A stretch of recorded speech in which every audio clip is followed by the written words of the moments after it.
हम लोग पिछले वीडियो में एक्सरसाइज 1B का क्वेश्चन नंबर 3 का सब पार्ट 6 तक सॉल्व कर चुके हैं। अब हम लोग सॉल्व करेंगे क्वेश्चन नंबर 7.323 और 2-3 जो है वो क्या हो रहा है, रेकर हो रहा है। मतलब क्या, 1.32323 and so on.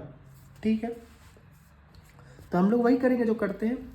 Late x equals to क्या हो जाएगा, 1.3232 सॉरी 32323, हाँ सही तो है, and so on.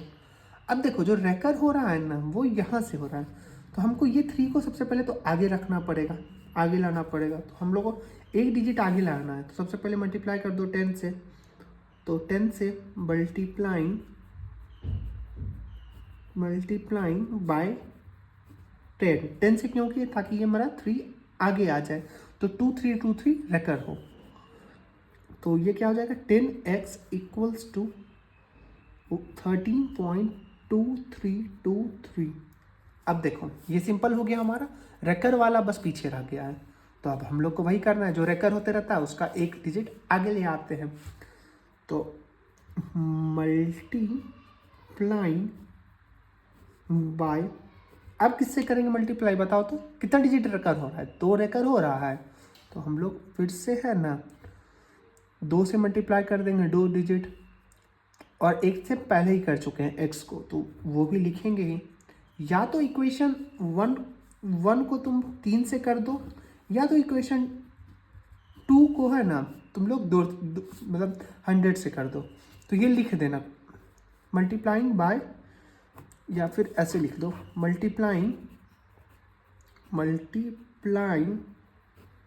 Equation 2 bye 100। इसको हम लोग 100 से कर देते हैं ताकि तुम लोग को आसानी हो जाए कि 10x था इतना, और हम लोग को 2 डिजिट रेकर का आगे लाना है, तो 100 से कर रहे हैं। तो ये 10x था, तो ये क्या हो जाएगा 1000x, और ये हो जाएगा 1323.2323 एंड सो ऑन। ठीक है, अब ये हो जाएगा इक्वेशन 3। अब वही कर दो, subtracting equation 3 from 2, sorry equation 2 from 3, मतलब क्या 1000x इक्वल्स टू 1323.2323, और ये हो जाएगा क्या 10x इक्वल्स टू 13.2323। तो ये क्या हो जाएगा यहाँ पे 990x इक्वल्स टू, ये हो जाएगा 0, ये 2 में बन जाएगा तो 1.0, 1310.0। Therefore x equals to 1310/99। ये कटेगा तो नहीं कट रहा है, तो यही हो जाएगा आंसर क्वेश्चन नंबर सब पार्ट 7 का। देखो इजी है, बस थोड़ा सा ध्यान रखना है यहाँ पे कि किससे किसको मल्टीप्लाई करना है। ये कर लोगे तो आंसर चुटकी में आ जाएगा। इसी के साथ बढ़ते हैं नेक्स्ट क्वेश्चन नंबर 8 की तरफ। सब पार्ट 8 क्या बोल रहा है, 0.3178। ये जो 178 है ना, ये रेकर हो रहा है। तो सबसे पहले तो x मान लो 0.3178 हमको क्या करना रहता है, पहला स्टेप में जहाँ से रेकरिंग शुरू हुआ है जो नंबर उसको है ना पॉइंट के जस्ट बाद लाना रहता है।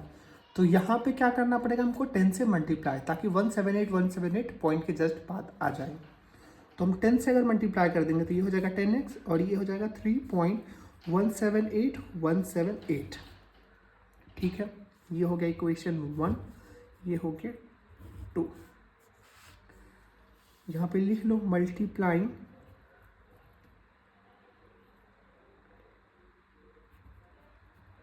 बाय 10।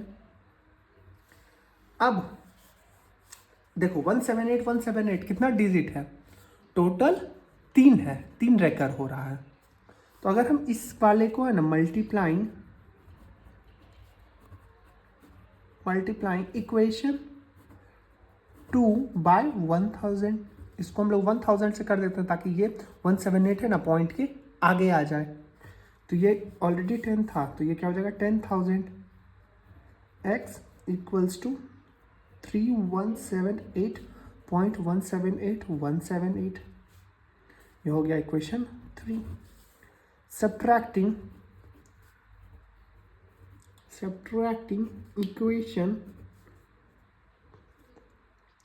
2 फ्रॉम 3, तो ये क्या हो जाएगा 10,000 x इक्वल्स टू 3178.178 ऐसे हो जाएगा। और यहाँ पे क्या था 10x इक्वल्स टू 3.178 ये तो क्या बचेगा, पॉइंट के बाद तो 0 बचा, ये तो फिक्स है। और इधर क्या बचेगा ना, 8 में 3 जाएगा तो 5, और इधर हो जाएगा 7 1 और ये 3, और इधर बचेगा क्या 0 9 9 और 9x, मतलब 9990x equals to 3175, therefore x equals to 3175 by 9990। Cut रहा है 5 से तो कटा दो, 6 3 5 5 के टेबल से, और 5 के टेबल से 1998। तो जो फाइनल फ्रैक्शन आ रहा है वो क्या आ रहा है 635 बाई 1998, ये हो जाएगा अपना आंसर। देखो ये भी इजी था, कुछ हार्ड नहीं है, थोड़ा सा बस दिमाग लगाना है। होप आपको सब कुछ समझ में आ रहा हो। अब देखो क्वेश्चन नंबर 9 क्या बोल रहा है, 32.1235 रेकरिंग हो रहा है। तो सबसे पहला स्टेप में हम लोग को क्या करना रहता है, जो रेकर हो रहा है ना उसको पॉइंट के जस्ट बाद लाना रहता है। तो हम लोग को क्या करना है, ये जो 12 है ना इसको आगे लेके जाना है, ये 1 2 इसको आगे लेके जाना है। तो अगर x इक्वल्स टू 32.123535 है, तो ये 1 2 को आगे ले जाने से हम लोग को 1 2 को आगे ले जाने के लिए हम लोग क्या करना पड़ेगा, किससे मल्टीप्लाई 100 से, क्योंकि 2 डिजिट है। तो मल्टीप्लाइंग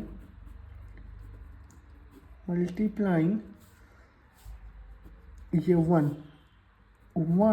बाय 100, तो ये क्या हो जाएगा 100x, और ये हो जाएगा क्या 3212.3535, और इसको मान लो इक्वेशन 2।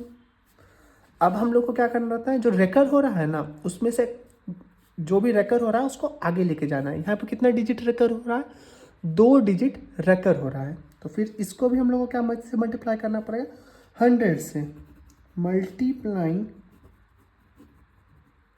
Equation 2 from by 100। तो ये क्या हो जाएगा 10,000 x इक्वल्स टू 321235 भी आ जाएगा। यहाँ पे 3535 तो पीछे रेकर होगा ही। अब सब्ट्रैक्ट कर देंगे, सब्ट्रैक्टिंग इक्वेशन 2 फ्रॉम 3 में क्या था 10,000 x इक्वल्स टू 321235.3535, और यहाँ पे क्या था 100x इक्वल्स टू 3212.3535। तो ये तो पॉइंट के बाद तो 0 आ गया, ये आ जाएगा आपका कितना 3208 1 और ये 3 हो गया, ठीक है। और ये हो जाएगा कितना x का, तो x ये हो जाएगा 0099, मतलब क्या कि 9900x इक्वल्स टू 318023, ये हुआ। x इक्वल्स टू क्या हो जाएगा 318023 डिवाइडेड बाय 9900, और यही हो जाएगा फाइनल आंसर। देखो इजी है ना, कोई वैसा कुछ हार्ड नहीं है। अब बढ़ते हैं क्वेश्चन नंबर 3 के लास्ट सब पार्ट 10 के तरफ। ये क्या है, 0.40 और 7 रेकरिंग में है।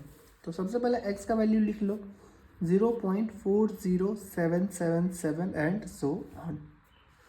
हम लोग क्या जानते हैं, जहाँ से रेकर होना चालू हुआ है उससे पहले वाले डिजिट को आगे ले आओ। तो मतलब 40 है और 7 तो रेकर हो रहा है, 40 को आगे ले आना है। तो उसके लिए हम लोग क्या चीज़ से मल्टीप्लाई करना पड़ेगा, 100 से। 100x इक्वल्स टू क्या आ जाएगा, 40.777। ठीक है, अब देखो 7 रेकर हो रहा है, कितना डिजिट है रेकर होने का, बस एक 7 ही। तो अब 1 है तो इस 7 को आगे लाना है। तो उसके लिए भी हमको क्या चीज़ से इसको मल्टीप्लाई करना पड़ेगा, इसको करना पड़ेगा 10 से। तो 10 से अगर इसको मल्टीप्लाई करें तो ये हो जाएगा 1000x इक्वल्स टू 407.777। ये हो जाएगा इक्वेशन 1, इक्वेशन 2 और इक्वेशन 3।